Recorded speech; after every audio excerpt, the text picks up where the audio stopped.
हाँ जी, नमस्कार साथियों, कैसे हो आप सब लोग। उम्मीद करता हूँ कि आप अच्छे होंगे और पढ़ रहे होंगे। तो अपन पढ़ रहे थे इंडियन कॉन्स्टिट्यूशन, भारत का संविधान पढ़ रहे थे। और उसमें है अपन ने कल वाले पिछली क्लास में है वो अपन ने देखा था कि भारतीय संविधान के जो भाग है उसके बारे में अपन ने देखा था। 22 भागों के बारे में अपन ने देख लिया था। और आज अपन है वो संविधान के अंदर है वो चलते हैं और एक एक अनुच्छेद के बारे में पढ़ेंगे। सबसे पहले संविधान का जो प्रथम भाग है उससे वो शुरू करेंगे। उसमें 4 आर्टिकल है, उसके बारे में आज की क्लास में अपन चर्चा करेंगे। तो करते हैं क्लास की शुरुआत एक प्यारे से मोटिवेशनल कोट के साथ। Take risk in your life, if you win you can lead, if you loss you can guide. यानी कि अपने जीवन में रिस्क लेने चाहिए। अगर आप जीत गए तो आप नेतृत्वकर्ता बन जाओगे, और अगर आपकी हार भी हो गई तो आप है वो मार्गदर्शक बन जाओगे, गाइडर बन जाओगे। तो कभी है वो रिस्क से वो डरना नहीं चाहिए, अपने जीवन में रिस्क लेने चाहिए। तो चलिए करते हैं आज की क्लास की शुरुआत। आज अपन पढ़ेंगे भारत के संविधान का जो प्रथम भाग है इसको हम देखेंगे। संविधान का जो प्रथम पार्ट है उसमें वो 1 से 4 तक आर्टिकल है। आर्टिकल 1 to 4, 1 से 4 तक।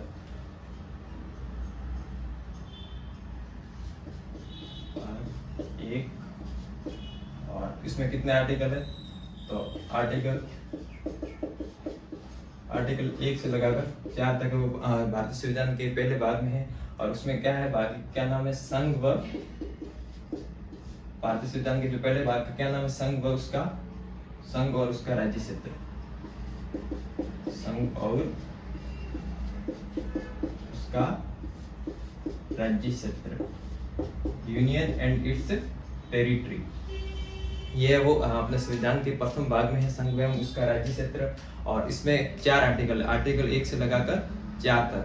तो सबसे देखते हैं, अपन करते हैं शुरुआत पहले आर्टिकल के साथ। तो आर्टिकल 1 में क्या है, आर्टिकल 1 भारतीय संविधान के आर्टिकल 1 में क्या है, इंडिया दैट इज भारत लिखा हुआ है, भारत का नाम और इसका राज्य क्षेत्र। संघ का नाम व इसका राज्य क्षेत्र,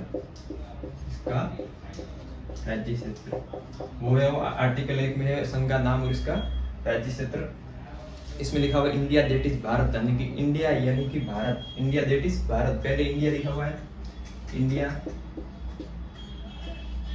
इंडिया यानी भारत, पहले इंडिया लिखा हुआ है अपने पहले आर्टिकल में, इंडिया यानी भारत। इसमें वो 3 बातें क्लियर होती है, कौन कौन सी, एक तो संघ का नाम है, संघ का नाम और इसका राज्य क्षेत्र। संघ का नाम, इसकी संघ का नाम और इसका राज्य क्षेत्र, और एक प्रकृति कैसी है, तो संघ है वो एक यूनियन है। कैसी है, यूनियन, राज्यों का संघ होगा, और इसका राज्य क्षेत्र जो पहली अनुसूची में है वो इसमें शामिल होंगे। संघ का नाम, इसकी प्रकृति कैसी, यूनियन का मतलब ये राज्यों का संघ है। और यूनियन एक 2 तरह की व्यवस्था होती है, एक तो यूनिटरी और एक होती है फेडरल।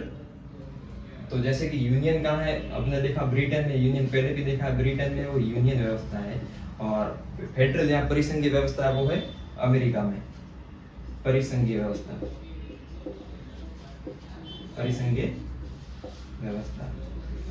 वो है वो यूएसए में है, अमेरिका में है। इसमें क्या होता है, जो एकात्मक या यूनिटरी शासन व्यवस्था है उसमें तो केंद्र अधिक शक्तिशाली होता है, केंद्र है वो अधिक शक्तिशाली होता है यूनियन में। और केंद्र है वो राज्यों को शक्तियां देता है। शक्तिशाली अधिक कौन होता है, केंद्र, और केंद्र राज्य को शक्ति देता है, इसको कहते हैं यूनियन। ब्रिटेन में शासन व्यवस्था है, और अपने भी भारत में भी केंद्र सरकार अधिक शक्तिशाली है, और केंद्र सरकार राज्यों को शक्तियां देती है। तो यूनिटरी व्यवस्था में केंद्र अधिक शक्तिशाली होता है, जबकि जो फेडरल या परिसंघीय जो अमेरिका में व्यवस्था है, परिसंघीय व्यवस्था, उसमें है वो राज्य अधिक शक्तिशाली होते हैं। कौन, राज्य अधिक शक्तिशाली होते हैं, और राज्य है वो केंद्र को शक्तियां देते हैं। किसको, केंद्र कम शक्तिशाली होता है, राज्यों के पास अधिक शक्तियां होती है, और राज्य है वो केंद्र को शक्तियां देते हैं, वो होती है परिसंघीय व्यवस्था। अपने है वो भारत में भी केंद्र सरकार अधिक शक्तिशाली है, यानी कि यूनियन है। तो ये पहला आर्टिकल में था, यानी कि पहला क्या है, भारत, इंडिया यानी कि भारत अपने देश का नाम है। तो ये अपने थोड़ा देख लेते हैं कि भारत नाम कैसे पड़ा।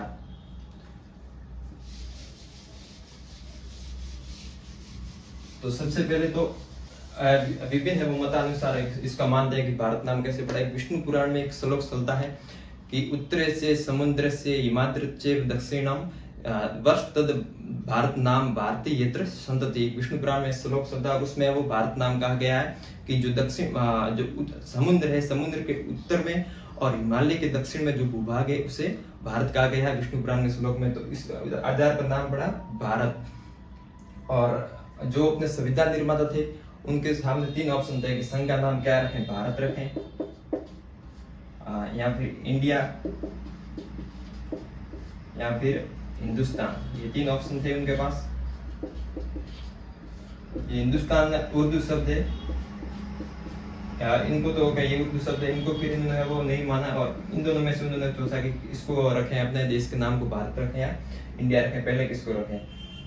तो ज्यादातर संविधान में वो इंग्लिश मीडियम वाले थे, तो इंडिया है वो पहले रखा है, इंडिया दैट इज भारत, यानी कि इंडिया यानी कि भारत। भारत है वो एक भरत कबीला था ऋग्वेद में, पहले भरत कबीला, उससे भी है उसको जोड़ते हैं कि भारत नाम कैसे पड़ेगा, कैसे पड़ा, तो भरत कबीला से पड़ा। या फिर जो विष्णु पुराण में श्लोक चलता है, और भारत को भारतवर्ष भी कहते हैं, प्राचीन नाम भारतवर्ष। और इसी के साथ जम्बूद्वीप भी भारत का प्राचीन नाम है, जम्बूद्वीप ये भारत के प्राचीन नाम है। और हिंदुस्तान नाम दिया किसने था, तो ये वो 6वीं शताब्दी ईसा पूर्व जो ईरानियों ने नाम दिया। किसने नाम दिया था ये नाम, ईरानियों ने। 6वीं शताब्दी ईसा पूर्व जो बेरिस ने आक्रमण किया था अपने भारत पर, तो उन्होंने है वो हिंदुस्तान नाम दिया था। और ये एक है वो उर्दू शब्द है। और इंडिया नाम किसने दिया था, तो यूनियन ग्रीस के यूनियन कहते हैं, यूनान ग्रीस के अलेक्जेंडर, ग्रीस के सर अलेक्जेंडर, वे है वो जो सिंधु नदी चलती है, उन्होंने वो सिंधु नदी को वो इंडस रिवर कहते थे, इंडस रिवर। और जो सिंधु नदी के इधर अपने भारत है, तो उन्होंने वो भारत को भी इंडिया का और भारत के लोगों को इंडियंस का, आप उनको पहले बताना था, उन्होंने बताया कि आपके ये इंडिया है और आप इंडियंस हो। तो ये वो यूनान जो अलेक्जेंडर थे, इन्होंने वो सिंधु नदी के आधार पर इंडिया नाम रखा था। और अपने भारत कैसे पड़ा वो अपने देख लिया। 3 इनके पास ऑप्शन थे, उन्होंने वो सबसे पहले इंडिया को रखा, इंडिया दैट इज भारत, राज्यों का एक संघ होगा। तो ये है पहले अनुच्छेद में संघ का नाम और इसका राज्यिक क्षेत्र। अब अपन देखते हैं कि राज्य क्षेत्र में कौन कौन शामिल होंगे। इसके पहले अनुच्छेद के तहत देखते हैं कि राज्य क्षेत्र में कौन कौन शामिल होंगे। तो सबसे पहले तो भारत के राज्य, सभी राज्य क्षेत्र, भारत के सभी राज्य। दूसरा है यूनियन टेरिटरी, संघ शासित प्रदेश, संघ शासित प्रदेश। और तीसरा है अन्य अधिग्रहित क्षेत्र। ये सब अपने वो अखंड भारत में शामिल होंगे, अन्य अधिग्रहित क्षेत्र, जैसे लक्षद्वीप। इस प्रकार के जो ये क्षेत्र है वो अपने वो अखंड भारत में शामिल होंगे। सभी राज्य, सभी केंद्र शासित प्रदेश और अन्य अधिग्रहित क्षेत्र वो है वो भारत में शामिल होंगे। तो ये था पहला आर्टिकल, भारतीय संविधान के पहले भाग का पहला आर्टिकल। इसमें वो संघ का नाम, प्रकृति कैसी है, तो यूनियन है, राज्यों का संघ है जिसमें केंद्र अधिक शक्तिशाली है, और इसका राज्य क्षेत्र जो पहले अनुसूची में है, राज्य और उसकी यूनिट टेरिटरी, वो सब है इसमें प्रोविजन का रखा है।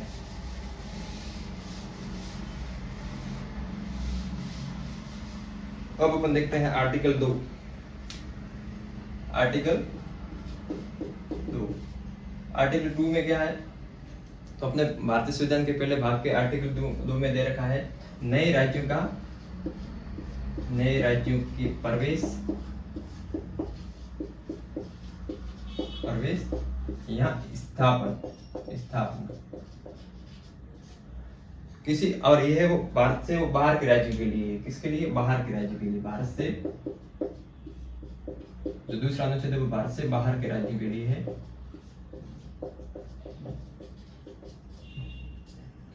अनुच्छेद 2 है वो भारत से बाहर के राज्यों के लिए, यानी कि किसी बाहरी क्षेत्र को अपने भारत के अंदर मिलाना है तो वो किस प्रकार से मिलाया जाए, उसके वो प्रोविजन है। अगर केंद्र सरकार या फिर संसद के पास ये शक्ति है कि किसी बाहरी क्षेत्र को अपने भारत में मिलाया जा सकता है, और उसके लिए उनको जो भी शर्तें माननी पड़े उस संबंधित राज्य जिसको मिलाना चाहे, उनकी यदि कोई शर्त माननी पड़े तो भी वो माने और उसको वो मिलाए। तो इसका उदाहरण जैसे देखते हैं अपन, सिक्किम को मिलाया गया था 37वां संविधान संशोधन,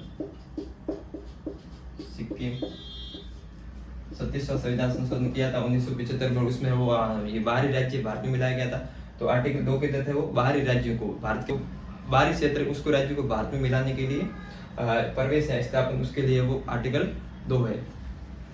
और इसमें है वो संसद के पास ये पूरी शक्ति होती है कि उसको है वो उसकी कुछ शर्तें माननी पड़े फिर तो भी माने, और उसको है वो अपने भारत के क्षेत्र में मिला दिया जाए। तो ये आर्टिकल 2 है राज्य के, भारत के राज्य क्षेत्र से बाहर के लिए।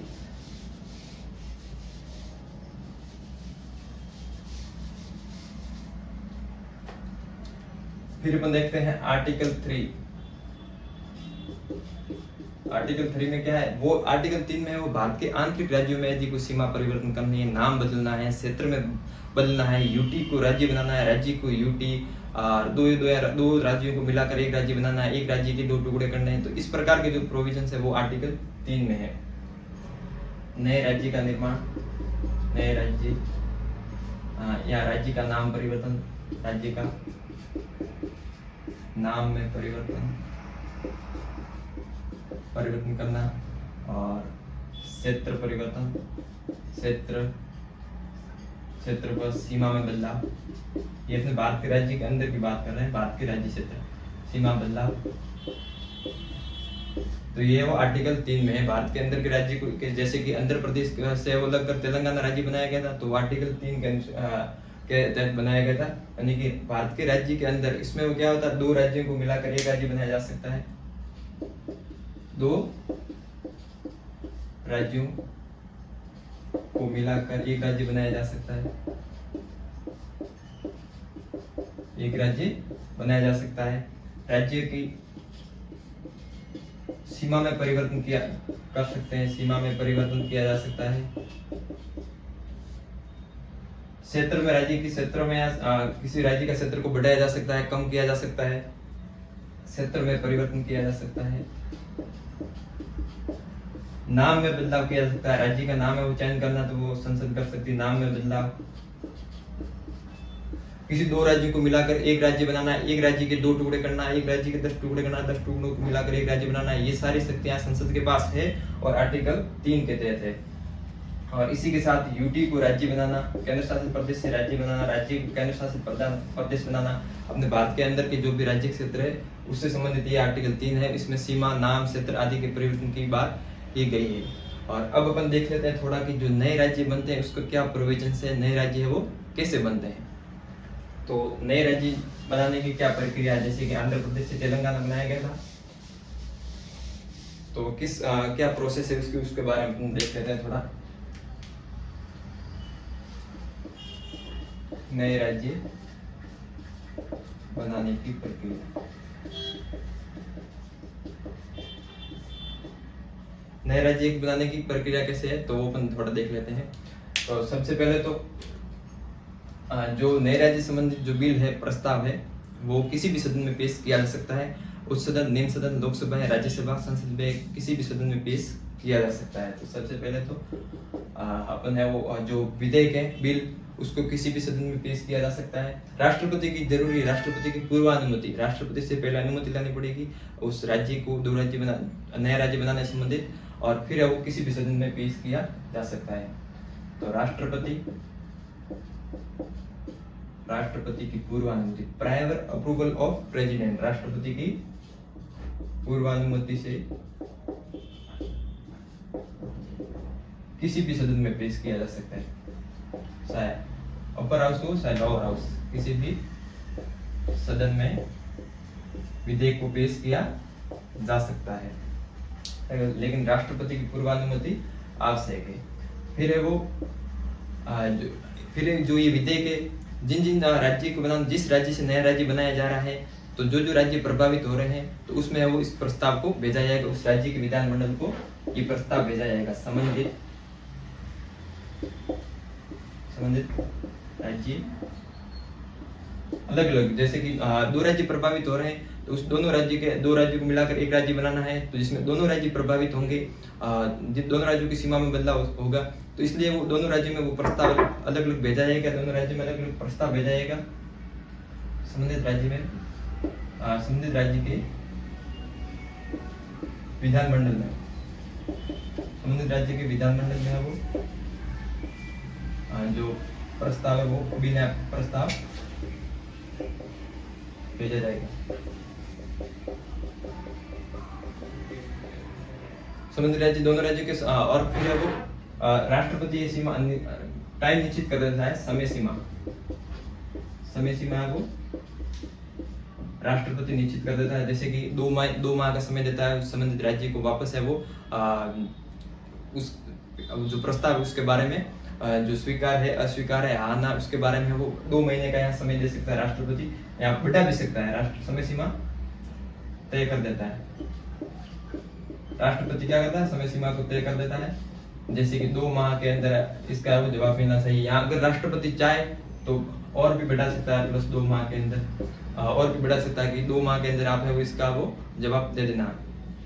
फिर अब विरोध भी कर सकते हैं राज्य, 2 राज्य जिसके सीमा में परिवर्तन हो रहा है, नया राज्य बन रहा है, तो वो विरोध भी कर सकता है कि हमारे राज्य वो 2 राज्य नहीं बनना चाहिए या हमारे राज्य के टुकड़े नहीं होने चाहिए। स्वाभाविक बात है, विरोध कर सकते हैं, जैसा कि आंध्र प्रदेश में भी लोगों ने वहां पर विरोध किया था कि हमारे वो आंध्र प्रदेश का वो टुकड़ा नहीं होना चाहिए और वो अलग आंध्र प्रदेश से अलग राज्य नहीं बनना चाहिए। लेकिन फिर भी केंद्र सरकार के पास ये पूरी शक्ति है, संसद के पास ये पूरी शक्ति है कि वो बना सकती है नया राज्य, यानी कि विधानमंडल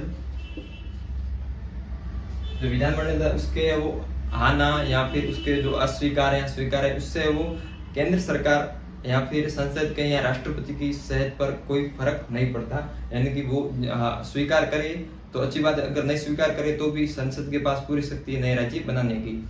ये तो ठीक ऐसे ही हुआ जैसे कि आपके अंदर आपके जो घरों में है वो आपके पिताजी आपको पूछते होंगे कि कोई भी नई चीज खरीदनी है, जैसे कि बाइक खरीदनी, गाड़ी खरीदनी, तो पूछते होंगे कि कौन सी खरीदे बाइक या गाड़ी, लेकिन वो खरीदे तो वही है जो उनको खरीदनी थी, फिर भी आपको पूछते हैं कि पापा ये खरीद दो, या आपको पूछते हैं कि बेटा कौन सी गाड़ी खरीदे, लेकिन खरीदे वही है जो उनको खरीदनी थी, फिर भी आपको राजी रखने के लिए। तो इसी प्रकार वो विधेयक उस संबंधित राज्यों में भेजा जाता है ताकि वो ऐसा उनको भी न लगे कि अब वो बाहर से है। फिर है वो वापस जो आएगा तो किसी भी सदन में पेश किया जा सकता है, जिस राज्य में भेजा जाएगा फिर वहां से वो बिल वापस संसद में आएगा तो वो किसी भी सदन में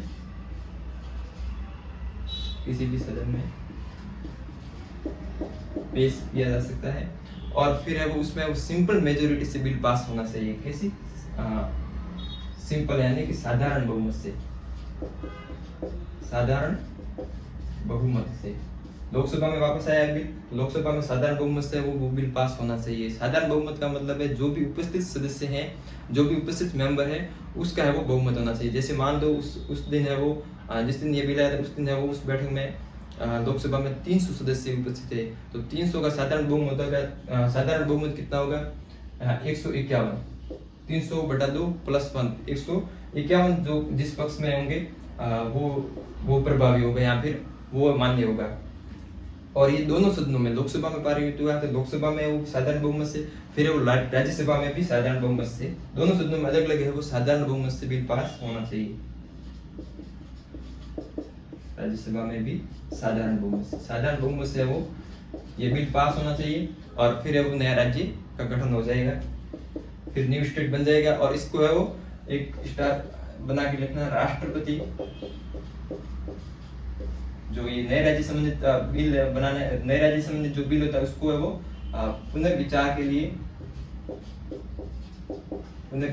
लिए नहीं लौटा सकता। राष्ट्रपति इसको पुनर्विचार के लिए नहीं लौटा सकता और ये किसी भी सदन में पेश किया जा सकता है। जैसे मनी बिल होता है वो केवल लोकसभा में ही पेश किया जा सकता है, लेकिन जो ये नए राज्य संबंधित बिल है ये किसी भी सदन में पेश किया जा सकता है। तो ये थी प्रक्रिया, नया राज्य कैसे बनता है। इसमें वो संबंधित राज्यों की जो भी अनुशंसा होती है उससे वो कोई फर्क नहीं पड़ता है, वो भले स्वीकार करे न करे, संसद के पास पूरी शक्ति होती है कि वो नया राज्य अगर बनाना चाहे तो वो बना सकता है, सीमा में परिवर्तन करना चाहे तो सीमा में परिवर्तन कर सकता है।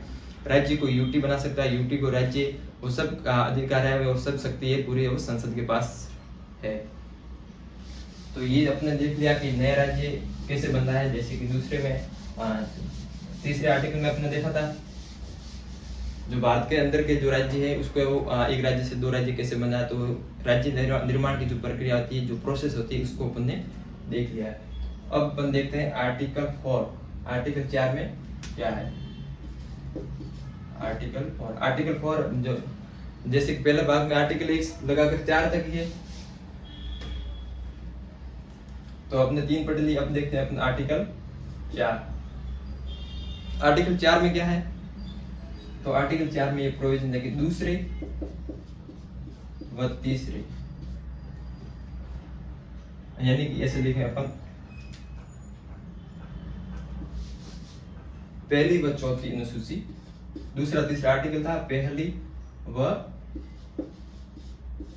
चौथी अनुसूची, पहली व चौथी अनुसूची में किए गए बदलाव या किए गए परिवर्तन वो है वो संविधान संशोधन की प्रक्रिया में नहीं आएंगे। जो आर्टिकल 368 के अंतर्गत तो हमने देखा कि संविधान संशोधन करने की प्रक्रिया है आर्टिकल 368 में, उसके अंदर के जो पहली अनुसूची और चौथी अनुसूची में जो बदलाव किए जाते हैं वो है वो उसमें नहीं आएंगे। पहली व चौथी अनुसूची में किए गए बदलाव संविधान संशोधन की प्रक्रिया कौन सी में, आर्टिकल 368, तो वो आर्टिकल 368 के अंतर्गत नहीं आएंगे, यानी कि अपने जैसे कि देखा जो दूसरा और तीसरा आर्टिकल था कि दूसरा तो था कि भारत राज्य क्षेत्र, उससे बाहर के राज्यों को अगर भारत में मिलाना तो उससे संबंधित प्रोविजंस है, और जो तीसरा आर्टिकल है उसमें वो भारत के राज्यों को एक राज्य से दो राज्य बनाना, दोनों को मिलाकर एक बनाना, यूटी को राज्य, राज्य को यूटी, ऐसे सीमा परिवर्तन, नाम में बदलाव, ये सब है वो तीसरे आर्टिकल में है। तो अब देखो दूसरे आर्टिकल में अगर कोई दूसरा राज्य भारत में मिलाया गया तो इससे वो पहली अनुसूची है वो प्रभावित होगी। तो अगर राज्य मिलाया गया तो उसका नाम दूसरे राज्य भी उसमें इंक्लूडिंग होगा पहले अनुसूची में, तो इसको है वो संविधान संशोधन नहीं माना जाएगा। अन्य की है वो संसद है वो ये कर सकती है। इसके लिए जरूरी नहीं कि संविधान संशोधन की प्रक्रिया थोड़ी लेंथी या लंबी होती है, तो इसलिए है वो ये कार्यपालिका के पास शक्ति होती है कि अपन देखें ऐसे कह सकते हैं कि दूसरा अनुच्छेद 2 व अनुच्छेद 3 के तहत जो बदलाव किए जाते हैं वो संविधान संशोधन या फिर आर्टिकल 368 के अंतर्गत नहीं आएंगे। यानी कि जैसे कि कोई नया राज्य मिलाएगा भारत में तो उससे एक तो पहली अनुसूची प्रभावित होगी, और नया राज्य मिलाएगा तो उसमें वो राज्यसभा सीटों के संबंधित आवंटित करनी पड़ेगी, राज्यसभा सीट है तो चौथी अनुसूची में राज्यसभा सीटों से संबंधित प्रावधान है, तो पहली और चौथी दोनों है वो प्रभावित हो रही है। तो इसलिए वो अगर नया राज्य मिलाना है तो इसलिए बार बार वो संविधान संशोधन कर उससे वो अच्छा है कि उन्होंने ऐसा रख लिया प्रोविजन कर दिया है कि जो दूसरे और अनुच्छेद तीसरे के तहत जो परिवर्तन होते हैं वो संविधान संशोधन के अंतर्गत नहीं आएंगे। और यहाँ फिर ऐसे कहें कि पहली और चौथी अनुसूची के तहत जो बदलाव होते हैं वो संविधान संशोधन के तहत नहीं आएंगे। जैसे कि कोई राज्य को बाहर से राज्य को अगर भारत में मिलाना है तो ऐसा नहीं आएगा कि इस संविधान संशोधन के तहत है वो इसको मिलाया गया। तो ये थे 1 से लगाकर 4 आर्टिकल, और संविधान का जो पहला भाग है वो उसको अपन ने देखा। मैं उम्मीद करता हूँ कि आपको समझ में आ गई होगी, क्लास अच्छी लगी होगी, तो अपने मित्रों के साथ जरूर शेयर करें और रिवाइज करें, नोट्स बनाएं। आज के लिए इतना ही, मिलते हैं अगले समय, तब तक के लिए थैंक यू।